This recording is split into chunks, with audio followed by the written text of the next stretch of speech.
Good evening and welcome to New York Theater Barn's new series live.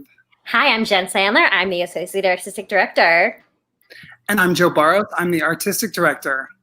Tonight we are excited to present excerpts from the new musicals Songs for Slutty Girls and Tyrants, making this the 19th virtual installment of our new work series. Yes, with all of our virtual programming combined since the end of March, we've presented 42 new musicals, 72 writers, which I'm kind of obsessed about that number more than any of them. And that means that next week is our 20th broadcast of our new work series. Wow, 42 new musicals and 72 writers. I am so excited about our 20th show. We have lots of exciting surprises up our sleeve, and we can't wait to start revealing them next week. And tonight's broadcast, as usual, will be simulcast with Broadway On Demand. That's right. And New York Theater Barn is an anti-racist nonprofit theater company that actively seeks out and curates important culture-shifting stories that we don't know from storytellers we want to hear from. Because of this, our team has been meeting to discuss ways for our organization to further develop anti-racist culture. That's right. We have carefully and thoughtfully chosen and dedicated 50% of our donations each week for the past 10 weeks since the beginning of June to a different charity that supports Black lives and civil rights. That's right. And here to tell us more about this initiative in New York Theater Barn is our video editor and friend, Hector Flores Jr. Hola, my name is Hector Flores Jr. and I'm coming to you from the Fire Island Pines.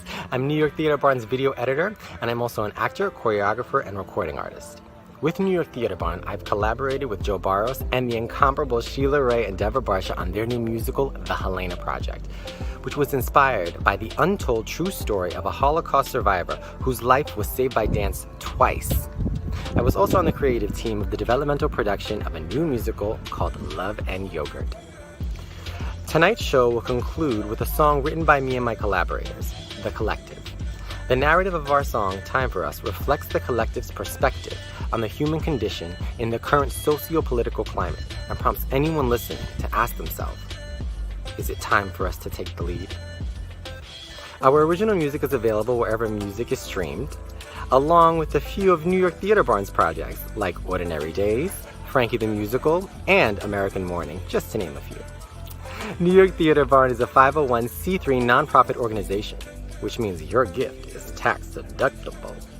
Half of this week's donations will go to support the Black Trans Travel Fund, a grassroots mutual aid-based organization developed for the purpose of providing Black transgender women with the financial resources necessary to them to be able to self-determine and access their safest travel options. Thank you for supporting live theater, and enjoy the show.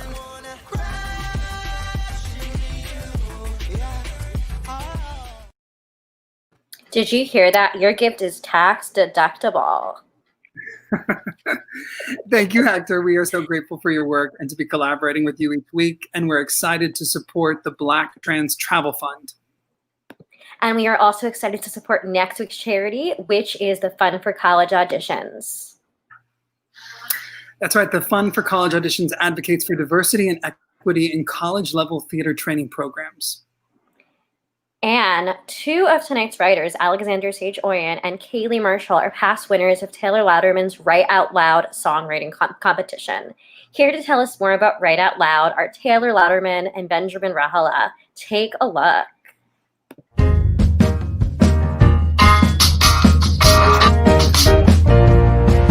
Hi, I'm Taylor Louderman. I'm Ben Rahala. And we are the co-creators of the Write Out Loud songwriting contest. And we want to thank the New York Theater Barn for supporting new work by brilliant young writers like Kailey Marshall and Alexander Sage Oyen, who have both been winners of our contest with their amazing songs Brave and Sang Along. We are so excited to hear excerpts from Songs for Slutty Girls and Tyrants today. And we're so proud of Kailey and Alex. So what is Write Out Loud, you ask? Ah yes, Write Out Loud is a song contest for upcoming musical theater writers. We wanted to empower these folks and connect them with Broadway singers to help give their talents a voice. We get about 500 submissions a year. Yes, we listen to all of them. And choose enough songs for concert set lists, so about 15. And then we record 3 to 5 of our winner songs, and then we also do a live concert featuring even more of our finalists. So follow us at Write Out Loud Contest on Instagram and writeoutloudcontest.com for updates on the writers we're featuring, our newest recordings, and for updates about our next rounds of submissions. And thank you again, New York Theater Bond, for supporting new theater writers and new writers everywhere.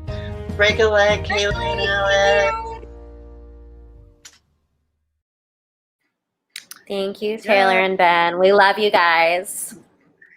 Well, last week's Newark series featured the new musicals My Little Barbizon and Between the Lines. Here is a clip from last week's presentation of My Little Barbizon. Take a look. They'd like to see me with a wedding proposal. I've heard it comes with a new garbage disposal. That I can put one myself. 'Cause I built the furniture and mounted the shelf. I just have a real interest in women of the past, especially like brilliant trailblazing women that really didn't have a blueprint of what they wanted to do. What would it be like if I put myself in conversation with these women in an actual space like the Barbizon, which was really iconic for all of these career women, and dreaming up if I had a room there, what would that space be like for me? And you know, in a way of thinking of it's like, you know, my little getaway, I just was like, oh, it's like My Little Barbizon. Oh, theater can be anything. Just forget it. Because I think I get really sometimes stressed out about like, what's the form? And like, are people going to get it? I also come from the music world, and the sounds that I want to create are not sometimes the sounds that you would typically hear on a Broadway stage. This story is really about a sensual woman trying to understand who she is and what she wants. And when the morning comes, I wake up anew. I'm glad I've made it through. Not all of us do. I know all my monsters, know their colors and their names. Every time they play their games, I just meet them in the moonlight. But I'm just really excited to bring all of, you know, my different influences in so that, you know, I can be inspired by Fefu and her friends, but also by a Stevie Nicks concert, and just, you know, bring those two together and it makes sense. Almost like a living room concert of a singer-songwriter. I've been thinking a lot about just womanhood and being adult and growing up and what that means for me now. And this song is really about, you know, admitting that maybe you don't really accept the things that you want right now. And it's making a meal of my mind. The wanting is real, but not the right kind. Oh, how can I deal if things go right? The wanting is real, but not the why.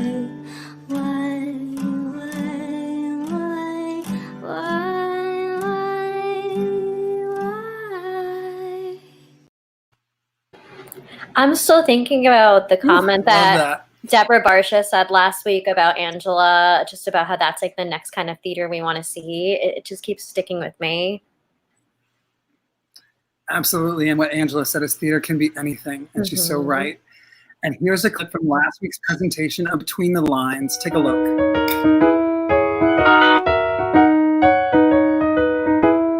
Lately when I look in the mirror, I have to stop and see if it's me. Now I'm finding twinkly eyes and rosy cheeks. I think I like the girl that I see. I'm marching to a different kind of drummer when I'm talking to Oliver. We were at a super low point, and you never think that that will be the day that you get an email in your inbox from best-selling author Jodi Picoult. But it's crazy how the universe delivers in that way, and that's what happened. We met Jody, and she sent us the book, and we read it in days and connected so much with the story. There's a shortage of mother-daughter stories being told on Broadway. So when we read the book, we thought it was so incredible that not only is it a mother-daughter story, but it was written by a mother and her daughter. It's about a girl who's 17 years old, and her parents get divorced, and she moves to a new town, and everything truly seems like it is falling apart. And she finds comfort and escape through reading. It's like a fairy tale for kids, but he really connects with the story of the prince. And she kind of develops a little crush on him and keeps reading and rereading and rereading the book. And one day he speaks to her and reaches out actually through the pages, and they start a friendship and a romance. I hear music in my humdrum world, and I'm humming a song sweet as chocolate fudging ice cream swirl. I'm talking to all. And when it does come to New York next spring, we're so hopeful that it will spread a message of positivity. And this next song is a moment in the show where Delilah has realized he has to leave the story that the prince is in. She has to leave his story so that she can go tell her own. And this is the song that he leaves her with. Nothing else can ever undo this. Our something to hold on to. I'll be your something to hold on to.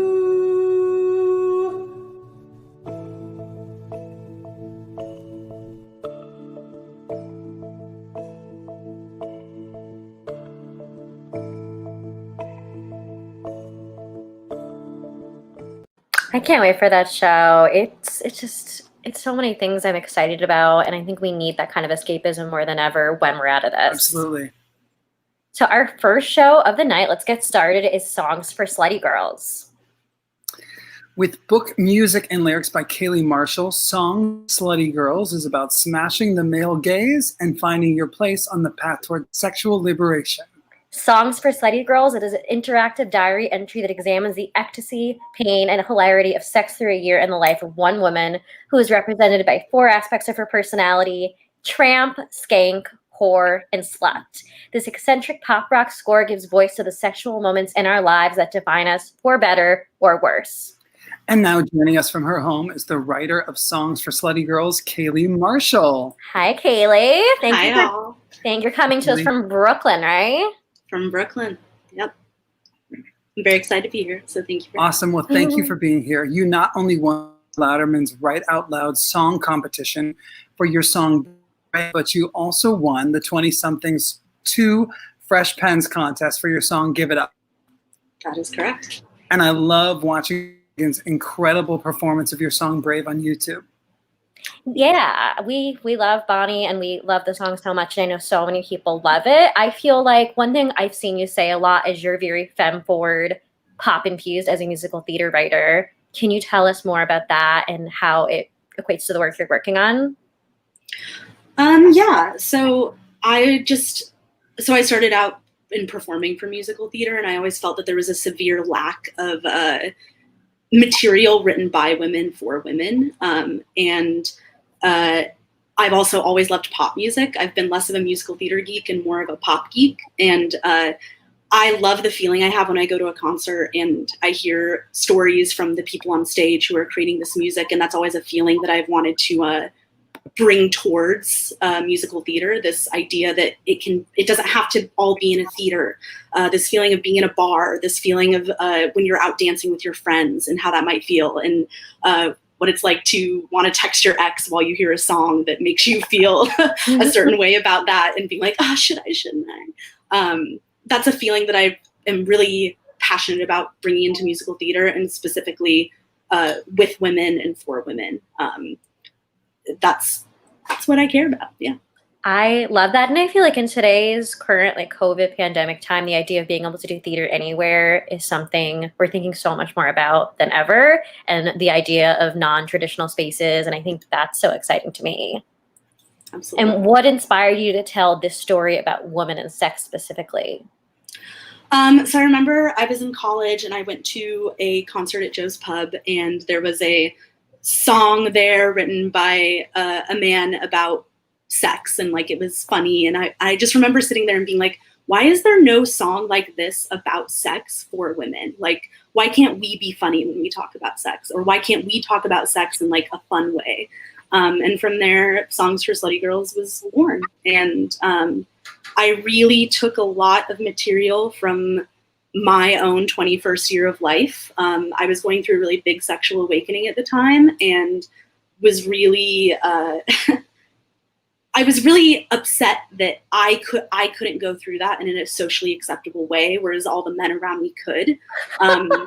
And I was going out and sleeping with a lot of people, and I wanted to talk about that. And I wanted to talk about it in a way that was funny and scary, and also sad and terrifying in some ways. I've grown as a person a lot since then, but I feel like a lot of the feelings that I had are still very visceral, or still very raw, or still things that I feel like apply to me still today.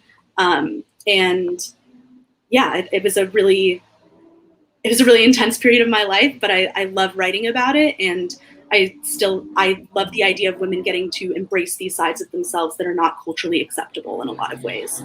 Yeah, and I think one thing I really love about the show, especially as a woman, is it's so unapologetically the truth. It's not sugar-coated. It's the truth. I'm a very blunt person. Yeah. I've always been a blunt person, and that I think that comes out in my music in a lot of ways. So. Can you tell us more about the development of the show? I know you had a production planned right before this pandemic hit. Yeah, so I started writing this show in 2014, and since then it's had productions and readings at Don't Tell Mamas in Hell's Kitchen, which I did with Max Friedman, and then from there we did a spring lab reading at Pace University, and then a few years ago we got to do it as a Pace University actually new work series reading at Pace with Pace students. And then in April, actually, we were going to do a interactive bar show of it for the first time in at Littlefields in Gowanus, Brooklyn. And I was so excited about it. And it was going to be this very interactive drink at the bar while the performers are around you, almost like a rock concert kind of thing. And I was really excited about that because I'm very interested in what musical theater can look like in venues that we're not used to it being in.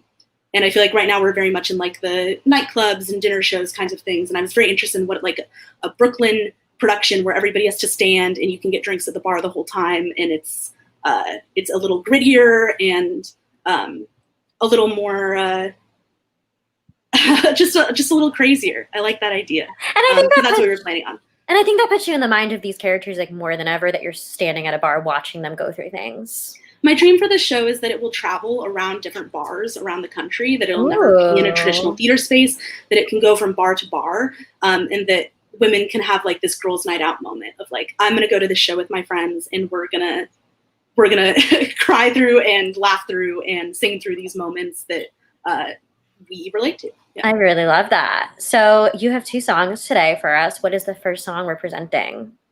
So the first song is Brave. And I'm really excited about it. And what would it tell us more about Brave? What point in the show is this? Yeah, so Brave is actually one of the first songs in the show.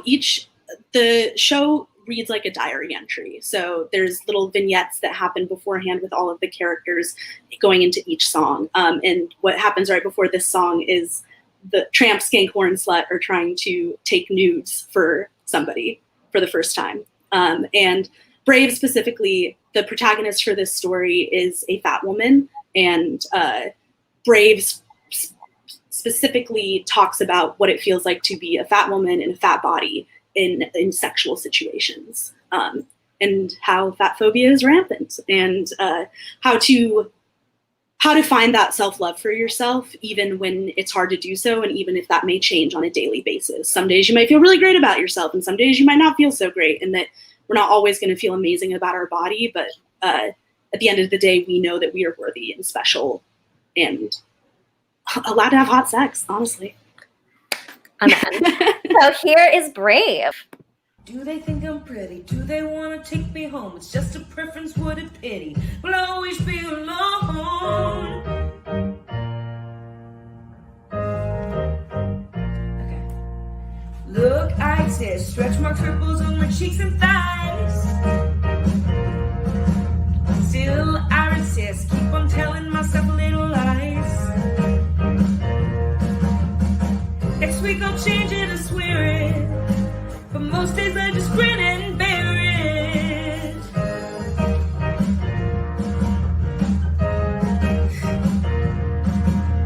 £50 ago, I was still not their cup of tea. Jagged little pill, they don't sleep with big girls like me. I try to cover the trouble parts. Now when I don't, the rumbling starts. Oh my God, ain't she brave? Don't tell her she should feel pretty, she's brave.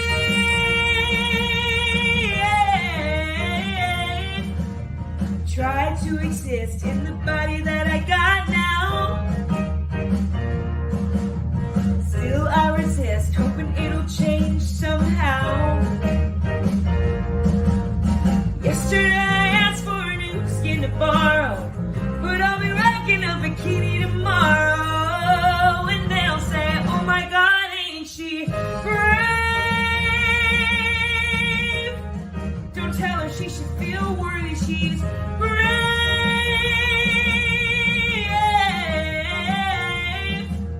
Wiggle, squish and jiggle, working on loving you, baby. Bounce and roll and ripple, you're a part of this strong lady. Dancing on the floor, getting sore, growing more. Wishing no way back to before, trying to ignore the do they think I'm pretty? Do they want to take me home? It's just a preference, what a pity. Will I always be alone? No, 'cause I'm so brave. Loving every inch is oh so brave.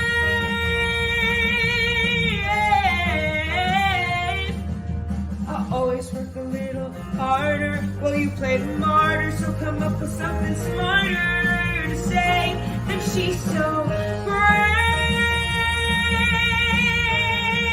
Yeah, I already know I'm brave.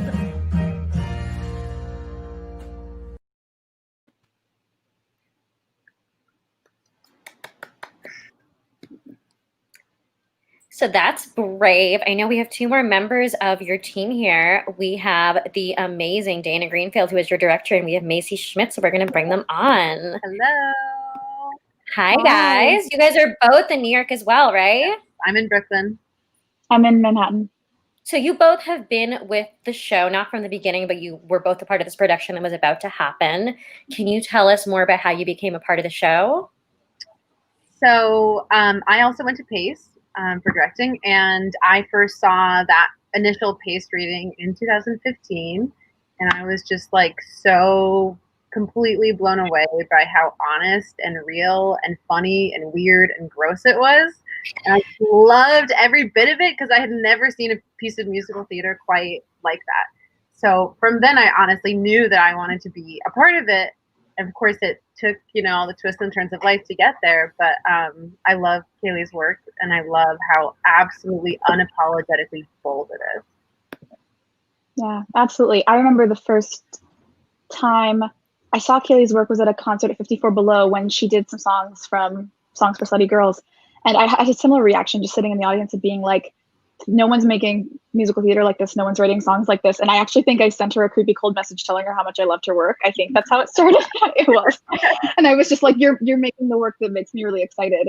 And from there, you know, we stayed in touch and waited for kind of the right thing to actually like properly work together on, which ended up being another show of Kailey's called Vengeance that I music directed for her at Cap 21 Molloy College that Dana also directed, which we all got to work together there.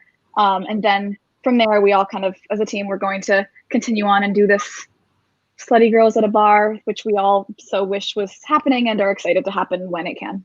And Macy, I just want to acknowledge you weren't on our broadcast, but you were part of our broadcast last week because you were Angela's orchestrator and your Macy's MD. And there aren't a lot of female, and we've talked about this offline, there aren't a lot of female MDs and orchestrators in our business, and it's something that needs to change. What is something, I think the three of you, this is for all of you, the idea that you're an all-female team, what does that mean to you in the context of your show? Because it's something that we need to celebrate that we don't see enough of. To me, it's a shorthand. It's not having to be worried about having to explain anything to anyone in the room about an experience. And I really enjoy working with women. It's exciting, and I think the energy that Dana and Macy have brought to projects that we've worked on previously, and Dana specifically is somebody who I really respect as a director who does more experimental things that I wouldn't usually think of. And she was actually the person who kind of pushed us towards doing something that we hadn't thought of doing, maybe in a bar. And just having a shorthand with the team and having a friendship with the team, I think was really important. And I just hope that stuff like this becomes the norm. Yeah. Some of these experiences too that are in the show, not like that's always a thing that everyone needs to know the experience, but some of them are really specific. And the fact that we have all been through some of those crazy, unfortunate, I'm 21 and in New York things, that just kind of helps to expand the world that we're telling in so much more detail. Yeah, absolutely. I remember when hearing those songs that Kailey did at the 54 Below concert from Slutty Girls, it was like, my experiences are in these songs, and kind of like knowing that we all share that, but not having to say it out loud is something that's really, really nice when you're collaborating on that kind of material. We have one of our board members says, Kailey, you're a breath of fresh air. Oh, thank you, Anne. So what is our second song tonight? So our second song is Sex is Scary. It is. It is scary. And what precedes this song in the show is actually that our protagonist has just peed out a condom that has potentially been there for a couple days and is like, why do I do this? This shit is scary. And I think we want to acknowledge everyone in this video was a part of your production that was supposed to happen in Brooklyn, right? Yeah, I'm really excited to get to showcase all of these actors. It was really fun to find brand new people for the piece that I haven't worked with before. I have worked with Simi Kane, who did the production at Pace when we did it in 2019. But I was just so excited to work with all of these new people, and I'm so glad that we get to showcase them here. So here is Sex is Scary. Sex is Scary takes 60.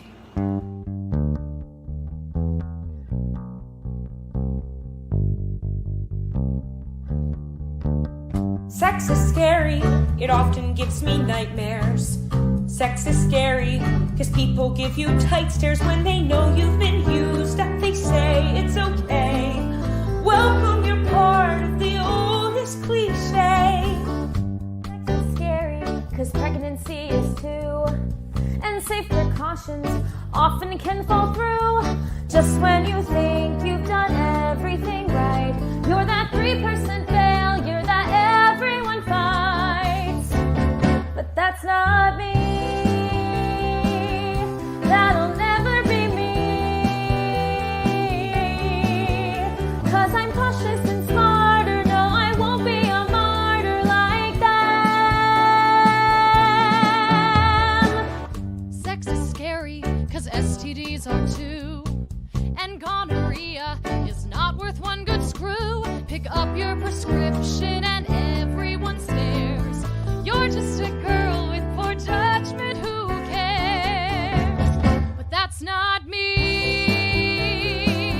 That will never be me. 'Cause I'll kiss and not tell, but that's it, I won't say. Sex is scary, you give yourself away and ask another to please not stray. And there's no control over what they'll do next. They could use or abuse you, they could leave or stay. They might lie or they might die, and then you never get your peace back.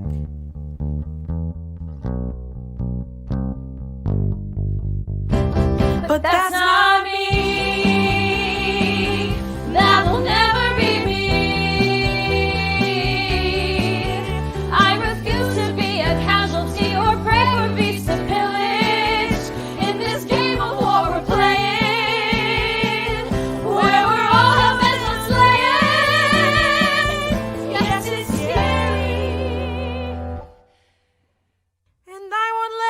happened to me.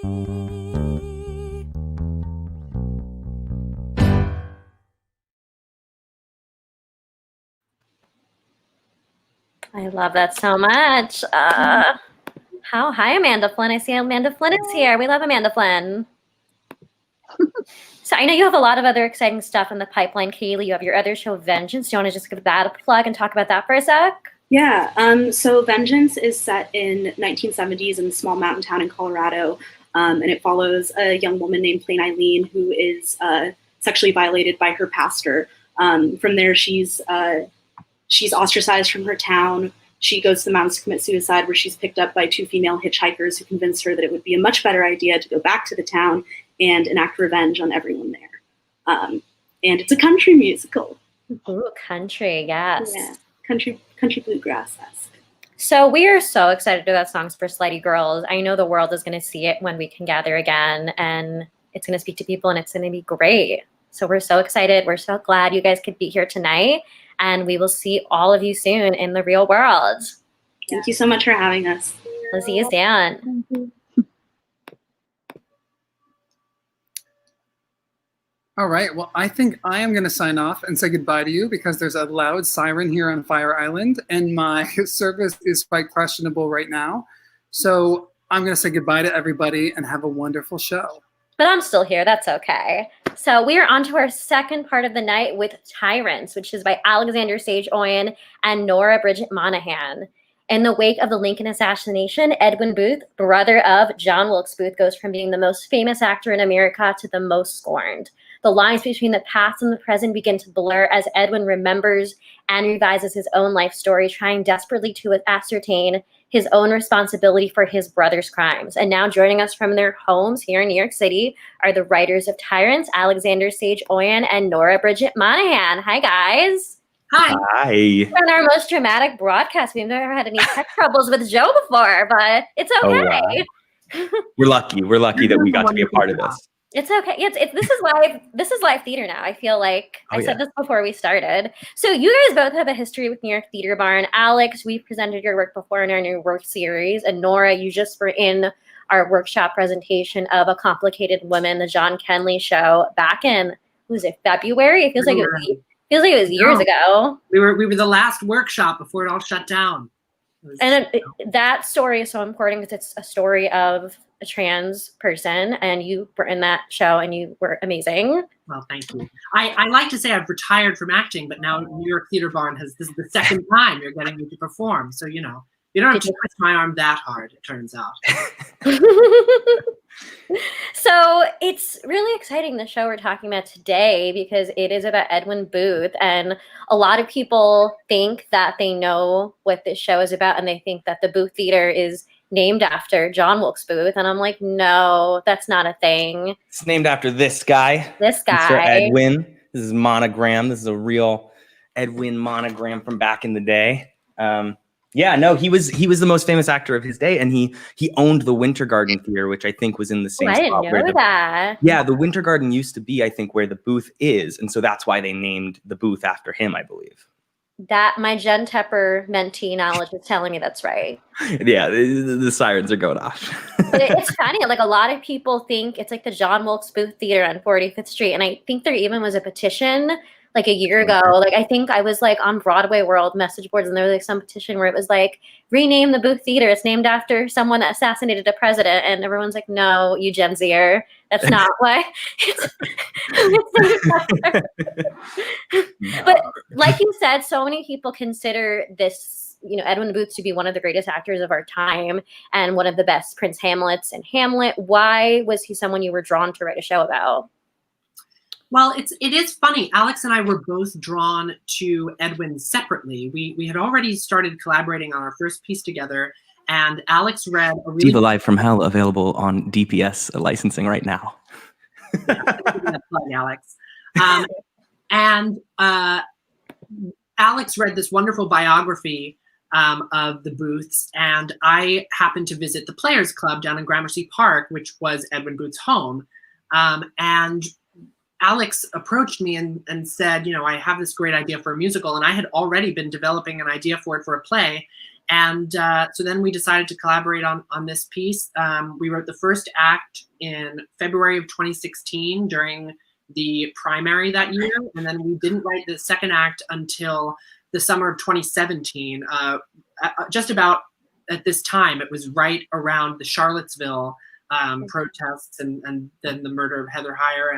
And so it was two very different times, and we were wrestling with, some themes that were very relevant to the Civil War era that were, resurging, unfortunately. So, it came from that place.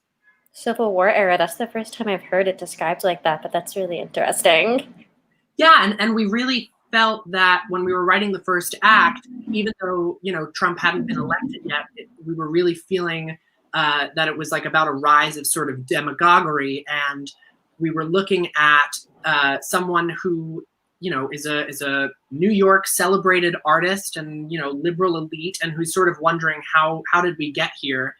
And then the second act came from a place of a lot of deeply felt anger from both of us, not just at John Wilkes Booth, as Edwin is expressing, but also at Edwin himself. It's someone who is, an affluent elite liberal in New York who is not taking responsibility for his own part in these events. And he refuses to acknowledge the ways in which he has aided and abetted and helped to prop up hateful systems and hateful rhetoric himself. So it's a show about responsibility. Yeah, and people, just his life after John Wilkes Booth did what he did, I think people don't think about that too, which I think they think about the Hamlet, they think about all of that, but then everything else after I think is so important too. He spent a lot of time away from the stage actually after the assassination, obviously, and he came back with doing an unprecedented 100 performance run of Hamlet actually, and that's why he became synonymous with Hamlet actually. Wow, but his brother still got a show about him before he did. He distanced himself from John Wilkes during his life, obviously, and he used to deny that John Wilkes was his brother. He was one of 10 children, but he used to, later in his life claim that, he was just one of 9. So he really worked to redact that from his family history, which Alex and I thought we feel complicated about. We think that, he was refusing, as I said, to sort of accept responsibility for, himself and his role in his brother's life. Because he didn't want, he had this theater career and he didn't want to mess up what he already had because of something his brother did. Right. Everybody loved him. He didn't want to deal with it, I think, also on a personal level. Yeah. So we have 2 songs tonight. What is the first song we're going to hear? The first song is from early in the first act where Edwin is leaving his father. It's called This Story, and I'm going to try and sing it well enough tonight. Should we just rock it? Yeah, let's rock it. Let's do it. So Edwin is leaving his abusive father, who is an amazing actor himself. He has been teaching him. So it goes. I feel inside me now a fevered frenzy, like something forcing me away. I wave goodbye to my tyrant father, and God, my hand begins to shake. I left security and comfort, as if I've ever known comfort. I will play any part, I'll learn it. 1 Roman number 3, I'll learn it. If he were never to return, it would be fine. I have a dream that must come true, not just admiring the view. I will never miss a cue, nor any line, because this story is now mine. The air between us, it grows thick and thicker as I watch his train depart. I feel my chest beating quick and quicker, like there's a race inside my heart. I am my own man in the morning. If there's a chance, then I must take it. I know that life is what you make it. No way I got here by mistake. It had to be. If there's a chance, then I must take it. There's no more. It's a celestial sign that this story grows stranger every second. As my faithful muses beckoned, I had to cut the ties that bound me to everything I love, everyone I love. I know the Father doesn't get it. He feels that I'll grow to regret it. But for now I shall not fret it. It's my future on the line. I am eager now to start, to take on every single part. I feel these words inside my heart. They're a celestial sign that this story is now mine.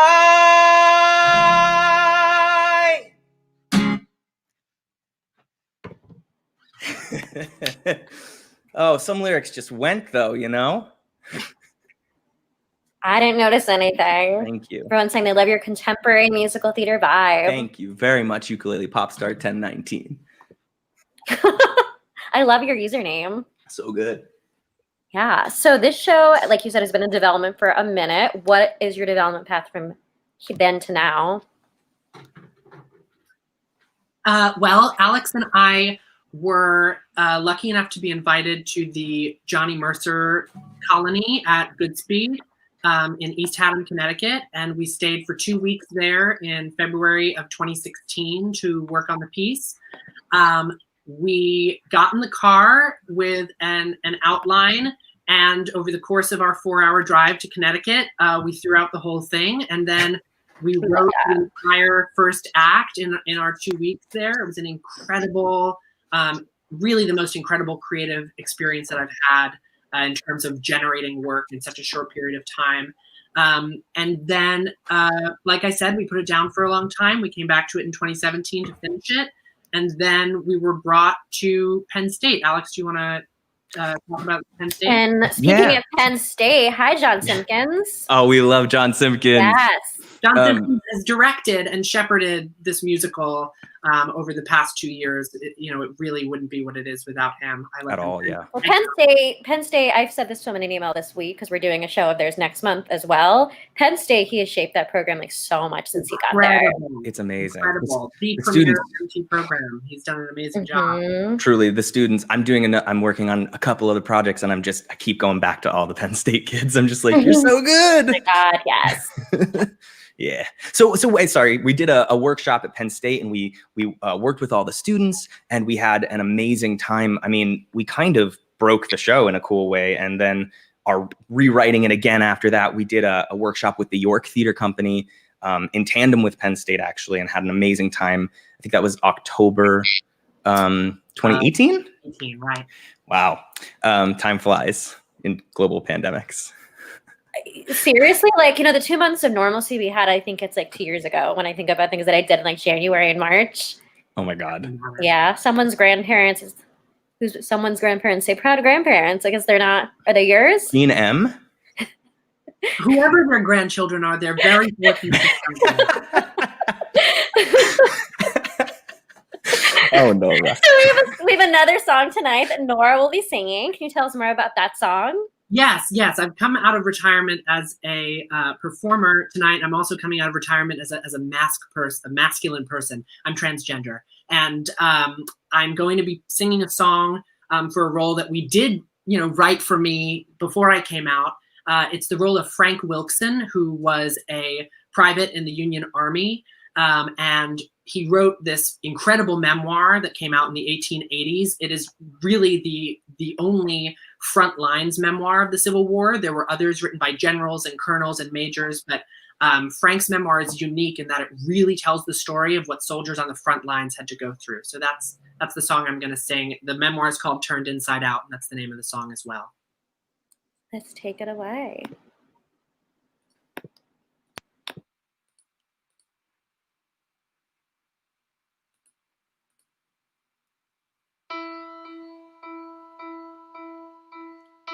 I am the mud, I drew the blood, I saved this country with my vile acts of rage, all while you just uttered falsehoods on a stage. I had a friend named Will, more like a mentor. He taught me how to kill.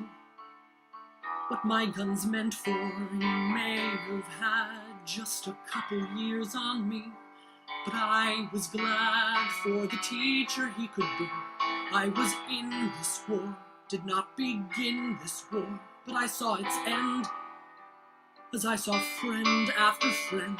And Will said to me, if you feel empathy, it won't do no good, not like you think it should.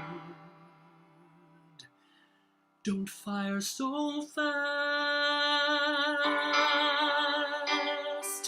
This fight will last all day. The sight you'll see will be a mix of red and gray. No blue will go. And if we do, it will be for the moral cause. I will cheer as I uphold our civil laws, though we Yankee men don't do it for applause. Will and I were at the front, and yes, we took the brunt, the 1st Brigade. I just watched as the horror played right in front of me. It was catastrophe, it would not stop. I saw every carcass drop.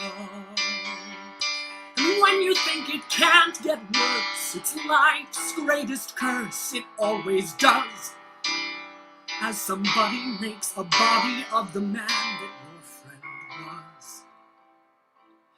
Don't fire so fast. This fight will last all day. The sight you see will throw your life in disarray. We all could die. At least I used to think this battle had a cause to redeem this nation's flaws, and we never once thought about applause.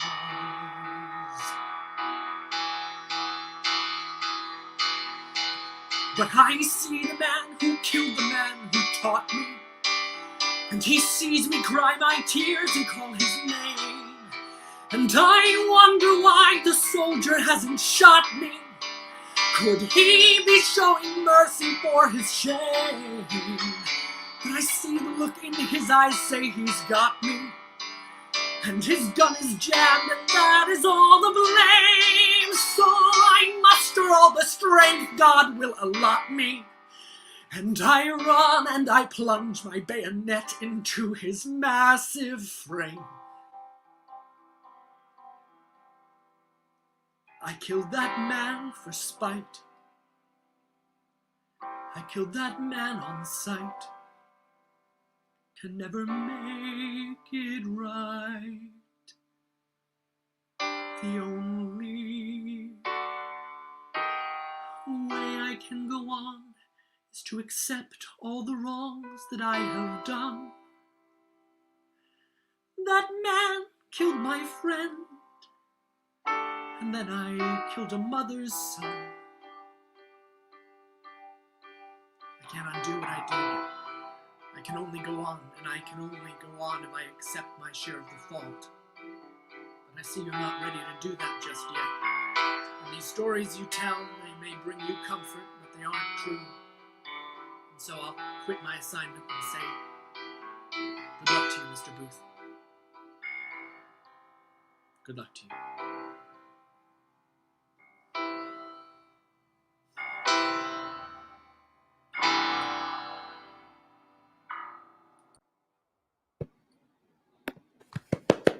I have the chills.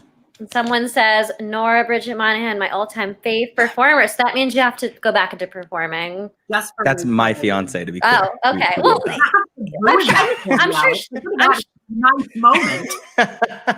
I'm sure she means it. She likes Nora better than I'm her favorite out of the Monahan and Oyen collaborative too. That's very true. So I want to close with a question. I mean, I think if you're a big theater fan, you know who Edwin Booth is. What is something you wish more people knew about him? Ooh.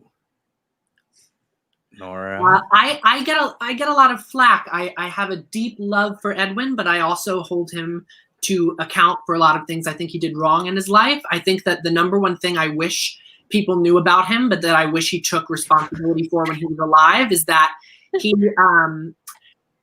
brother was a bad actor. He was good at acting, and his brother was bad. And so he made the decision that for his career to succeed, it would be better if John Wilkes only performed south of the Mason-Dixon line. So he made the decision that sent John Wilkes to the Confederacy, where he became radicalized.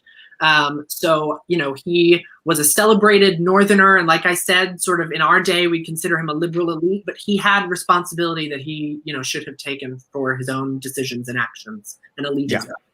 And also, you go.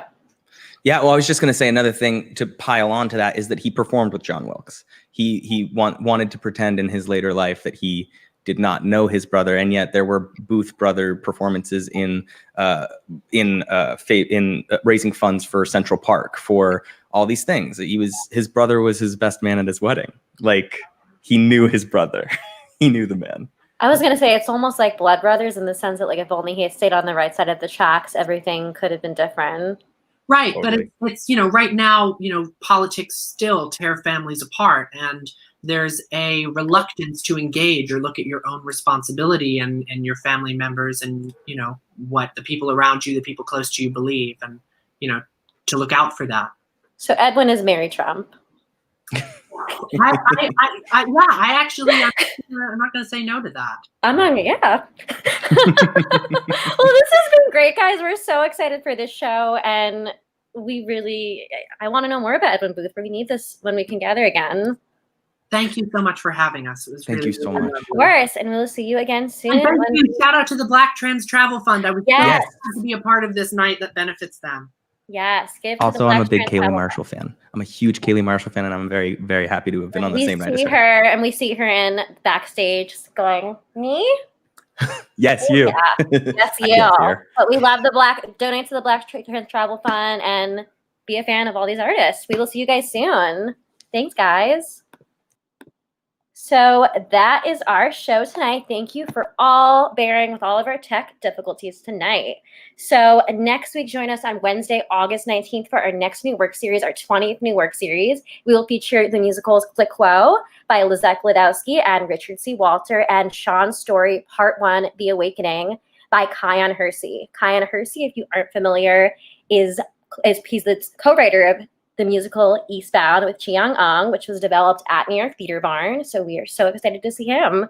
Thank you for tuning in tonight, and thank you for supporting live theater. We are going to close with a video just like we did last week.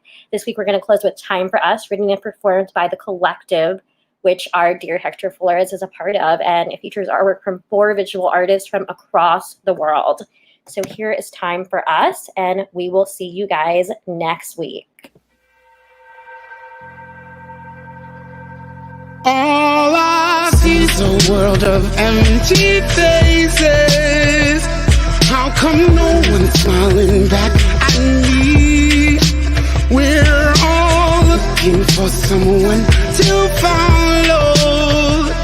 Is it time for us to take the lead? She seeks to fulfill her needs with fantasies, letting others use her. She's lost cause it's all the same. She can't numb the pain, thinking what's the use here? Screams for help but no one hears a sound. Invisible passes right through the crowd. Oh, out in the streets for one more fix. Popping pills, what a deadly mix. Takes a quick glimpse in the mirror, and the answer's never been clearer. Says I'm so over this shit, I can't handle, I'm tired and sick. Calls it quits, picks up the Ruger. Her precious life meant nothing to her. All I see is a world of empty faces. How come no one's smiling back at me? We're all looking for someone to follow. Is it time for us to take the lead? Every day another tragedy. Ain't it sad to see? I'm so tired of the apathy. Ain't we a family? Yeah, police put our brothers up in a coffin. And still you won't do a damn thing to stop it. Walking by people living in boxes. But still you won't spare some change out your pocket. Stressing about strengthening up your wallet. Forgetting that the true power is knowledge. Point is, our focus is where they want it. They rather me change the topic. Ignore all the bodies dropping. How do we let one life mean more than another? We ain't got shit if we ain't got each other. All I see is a world of empty faces. How come no one's smiling back at me? We're all looking for someone to follow. Is it time for us to take the lead? 'Cause all I see is a world of empty faces. How come no one's smiling back at me? We're all looking for someone